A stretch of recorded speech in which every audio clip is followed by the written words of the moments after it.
आप सबको मेरा प्रणाम और स्वागत है विश्व शांति दर्शन के मंच पर। आप सुन रहे हैं महाभारत काल की कुछ अनकही और कुछ अनसुनी कहानियां।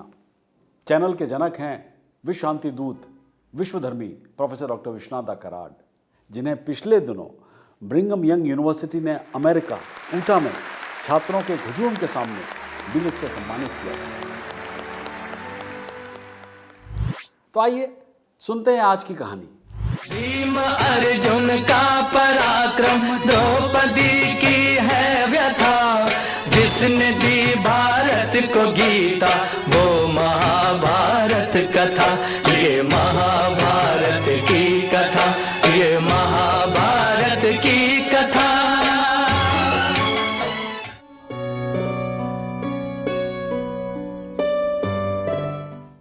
पांडवों के प्रति किसने भरा था जहर धृतराष्ट्र के मन में? दरअसल द्रुपद नरेश को जीत लेने के 1 वर्ष बाद राजा धृतराष्ट्र ने पांडुनंदन युधिष्ठिर को युवराज पद पर आसीन किया। युधिष्ठिर में धैर्य, स्थिरता, सहिष्णुता, दयालुता, नम्रता और अविचल प्रेम आदि बहुत से लोकोत्तर गुण थे। दूसरी बात यह थी कि प्रजा भी चाह रही थी कि युधिष्ठिर ही युवराज हो। युवराज होने के बाद युधिष्ठिर ने अपने शील, सदाचार और विचारशीलता के द्वारा प्रजा के दिलों पर अपने सद्गुणों की एक ऐसी छाप बैठा दी, एक ऐसी छाप छोड़ दी कि लोग उनके उदार चरित्र पर पांडु को भी भूल गए, राजा पांडु जो उनके पिता थे। इधर भीम ने बलराम जी से खड्ग, गदा और रथ के युद्ध की विशिष्ट शिक्षा प्राप्त की और बाद में वे अपने भाइयों के साथ आकर रहने लगे। उन दिनों अर्जुन के समान विशेष अस्त्र शस्त्रों के संचालन में, फुर्ती और सफाई में कोई दूसरा योद्धा नहीं था। द्रोणाचार्य का भी यही कहना था।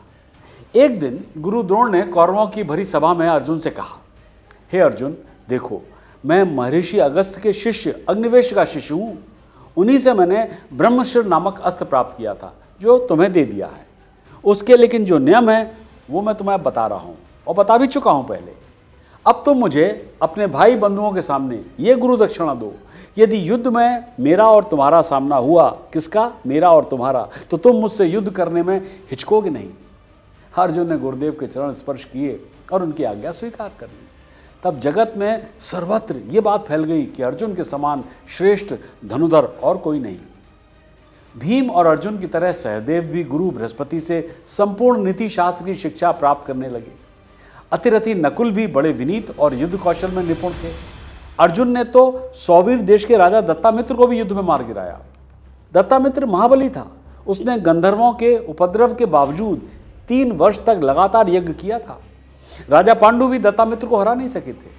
इसके अतिरिक्त युधिष्ठिर ने भीम की सहायता से पूर्व दिशा और बिना किसी सहायता के दक्षिण दिशा पर भी विजय प्राप्त कर लिया आसानी से। दूसरे राज्यों के धन, वैभव कौरवों के राज्य में अब आने लगे, जिससे उनके शासन में वृद्धि हुई। देश विदेश में पांडवों की प्रसिद्धि खूब फैल गई और सब उनकी ओर आकर्षित होने लगे।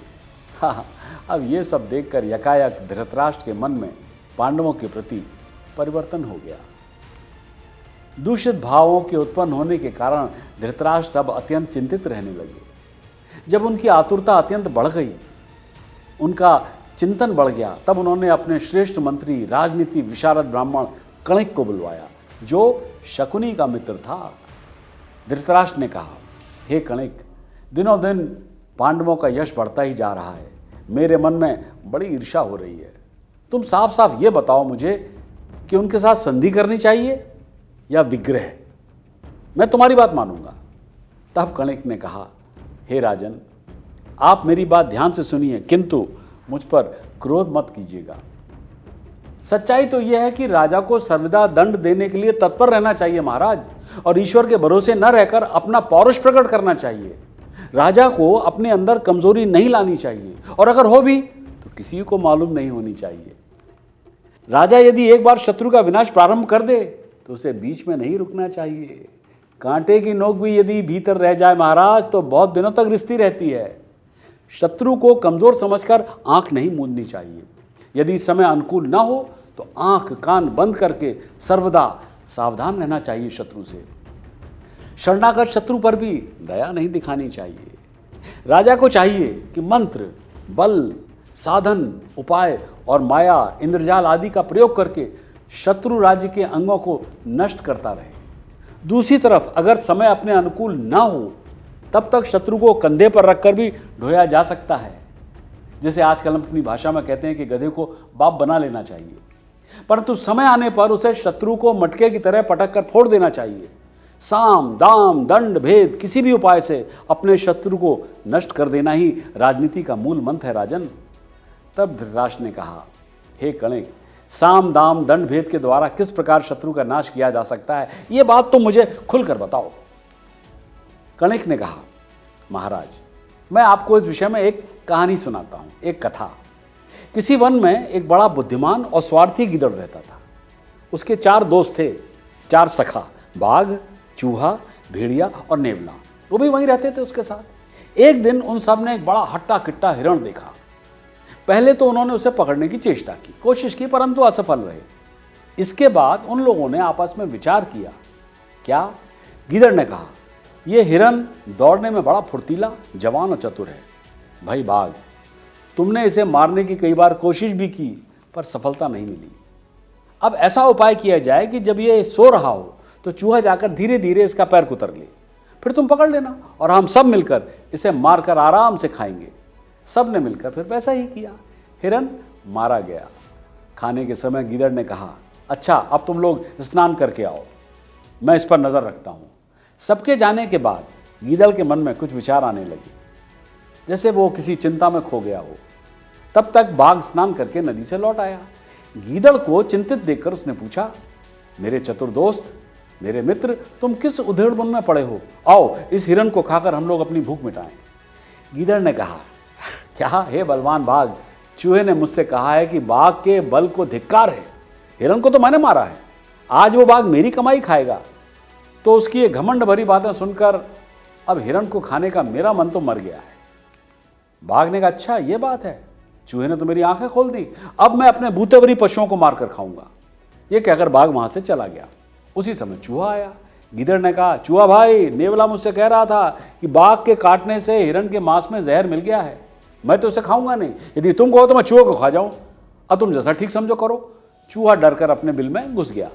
अब भेड़िए की बारी आई। गीदड़ ने कहा, मित्र, आज बाघ तुम पर बहुत नाराज हो गया है, मुझे तुम्हारा भला नहीं दिखता है। वो अभी बाघिन के साथ यहाँ आएगा, जो ठीक समझो करो। भेड़िया तो वहां से दुम दबाकर भाग निकला। तब तक नेवला आया। गीदड़ ने कहा, देख रहे नेवले, मैंने लड़कर बाघ, भेड़िए और चूहे को भगा दिया है। यदि तो कुछ घमंड है तुझे तो आकर मुझसे लड़ ले और फिर तू हिरण का मांस खाना। नेवले ने कहा, भाई जब सभी तुमसे हार गए तो मैं तुमसे लड़ने की हिम्मत कैसे करूंगा, और वो भी चला गया। अब गीदड़ अकेला ही मांस खाने लगा। कहानी पूरी हुई। तब कणिक ने कहा, हे राजन, चतुर राजा को भी ऐसा ही करना चाहिए। डरपोक को भयभीत कर दे, शूरवीर को हाथ जोड़ ले, लोभी को कुछ दे दे और बराबर तथा कमजोर को पराक्रम दिखाकर अपने वश में कर ले। शत्रु चाहे कोई भी हो, उसे मार डालना चाहिए। सौगंध खाकर और धन का लालच देकर, जहर या धोखे से भी शत्रु को खत्म करना ही चाहिए। मन में द्वेष रहने पर भी शत्रु से मुस्कुराकर बात करनी चाहिए। मारने की इच्छा रखते हुए शत्रु से और मीठा बोलना चाहिए। मारने के बाद मगरमच्छ के आंसू निकालने में कोई बुराई नहीं है राजन। जिन पर शंका नहीं होती उन्हीं पर अधिक शंका करनी चाहिए। जो विश्वास पात्र नहीं है उन पर तो विश्वास करना ही नहीं चाहिए। राज्य में पाखंडी, तपस्वी आदि के वेश में हमें गुप्तचर रखने चाहिए। बगीचा, टहलने के स्थान, मंदिर, सड़क, तीर्थ, चौराहे, कुएं, पहाड़, जंगल और सभी भीड़भाड़ के स्थानों पर गुप्तचरों को अदलते बदलते रहना चाहिए। वाणी का विनय और हृदय की कठोरता, भयंकर काम करते हुए भी मुस्कुराकर बोलना चाहिए। यही नीति और निपुणता का चिन्ह है। हाथ जोड़ना, सौगंध खाना, आश्वासन देना, पैर छूना और आशा बंधाना, यही सब ऐश्वर्य प्राप्ति के उपाय हैं राजन। जो अपने शत्रु से संधि करके निश्चित हो जाता है, उसका होश तब ठिकाने आता है जब उसका सर्वनाश हो जाता है। अपनी बातें केवल शत्रु से ही नहीं महाराज, मित्र से भी छिपानी चाहिए। संक्षेप में राजन, आपको पांडु पुत्रों से अपनी रक्षा करनी चाहिए। वे दुर्योधन आदि से बलवान हैं। आप ऐसा उपाय कीजिए, उनसे कोई भय न रहे और पीछे आपको पश्चाताप भी न करना पड़े। और इससे अधिक मेरे पास कहने के लिए कुछ नहीं है राजन। ये कहकर धृतराष्ट्र के मन में पांडवों के विरुद्ध खूब सारा जहर घोलकर कणिक अपने घर चला गया। धृतराष्ट्र और भी चिंतातुर होकर सोच विचार में पड़ गए।